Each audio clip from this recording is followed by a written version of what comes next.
¿Nos autodestruiremos? Para intentar develar esta incógnita, nos hace falta ingresar más elementos en la ecuación. Primero repasemos lo ya visto. En videos anteriores tratamos de establecer cuál es actualmente el estado de situación, cuáles son las amenazas existenciales que enfrenta la humanidad en nuestro tiempo. Y nos encontramos con que vivimos en una era en donde nunca fuimos tan poderosos y a la vez nunca estuvimos tan cerca de destruirnos por mano propia. Un escenario paradojal donde poseemos gran capacidad transformadora por un veloz progreso tecnológico en una peligrosa relación directamente proporcional con una crisis ética donde confluyen una actitud de ausencia de responsabilidad moral, la licuefacción de los valores y una caricaturesca falta de lo que solía llamarse sentido común. A ese particular estado mental hemos intentado analizarlo desde la perspectiva de dos grandes pensadores sobre el tema, para llegar a concluir que por definición nos hemos convertido en conjunto en una especie de verdaderos estúpidos. Actualmente, la humanidad se parece a un mono con revólver, como diría mi vieja, situación que, con una mucho mejor y feliz expresión, conceptualizaba el gran Carl Sagan llamándola adolescencia tecnológica.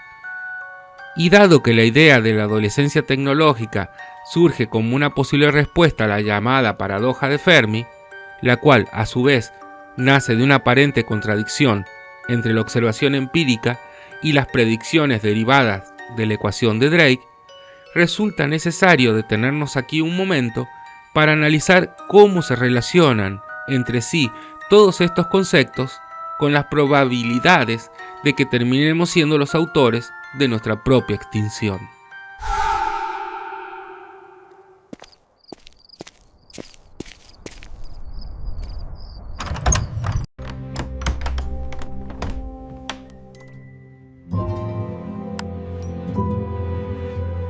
En el verano de 1950, 4 científicos conversaban sobre especulaciones de viajes a la velocidad de la luz, mientras caminaban en dirección al lugar del almuerzo.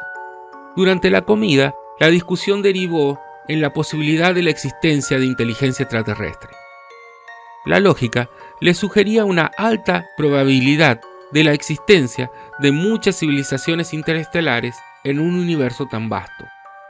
Fue entonces cuando Enrico Fermi arrojó sobre la mesa de especulaciones la pregunta: ¿pero dónde están todos?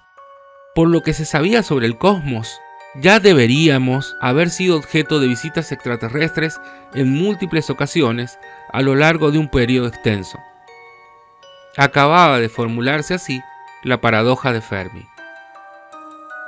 Posteriormente, ya en 1961, el astrónomo Frank Drake, mientras planificaba una reunión de científicos en la que se encontraría Carl Sagan, entre otros, se dio cuenta que necesitaba una agenda de temas. Entonces, se puso a escribir todo lo que necesitaba para ver las dificultades y aspectos a tener en cuenta en la búsqueda de vida extraterrestre con radiotelescopios. Pronto se dio cuenta que si multiplicaba todos esos factores relevantes, podría obtener un número n, que es el número de civilizaciones detectables en nuestra galaxia.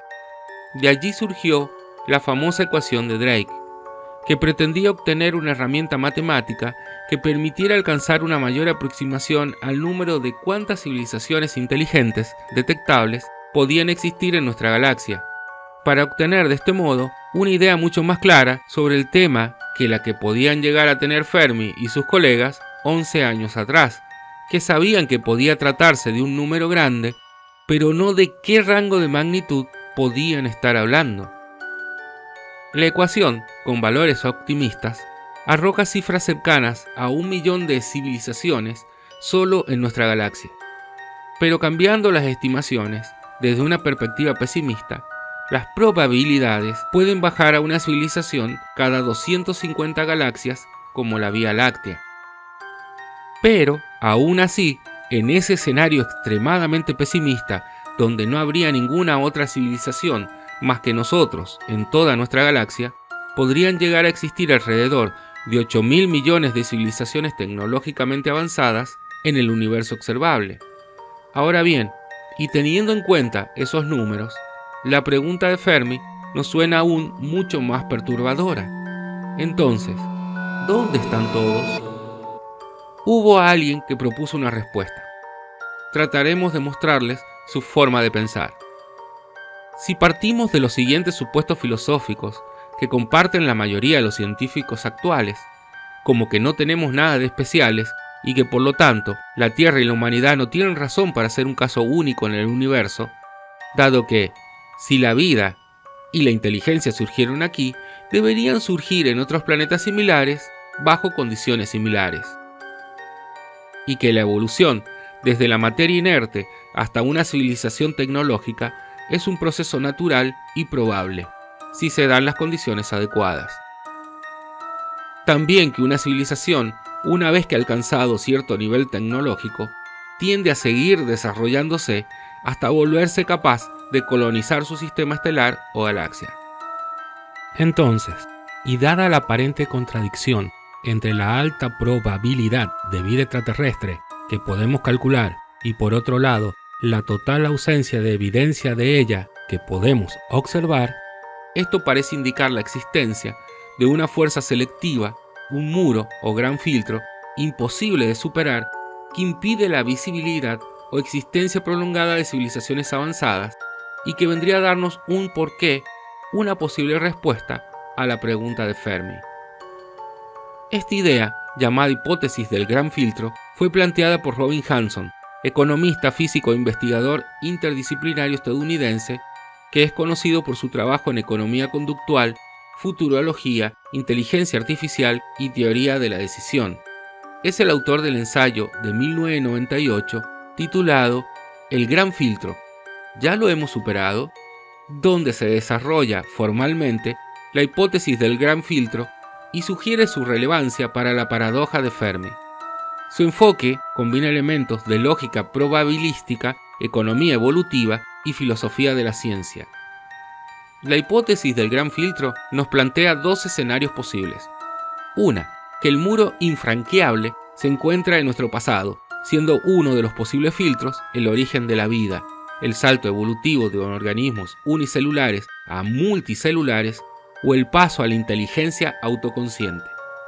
La otra, que nos toparemos con aquella barrera en un futuro, pudiendo estar frente al muro ahora mismo, encontrándonos en pleno tránsito por la adolescencia tecnológica. En los dos casos se nos ofrece una respuesta, ya que si el filtro está detrás de nosotros, es porque podríamos ser los primeros o estar entre los muy pocos que lo superaron y por eso no vemos a nadie.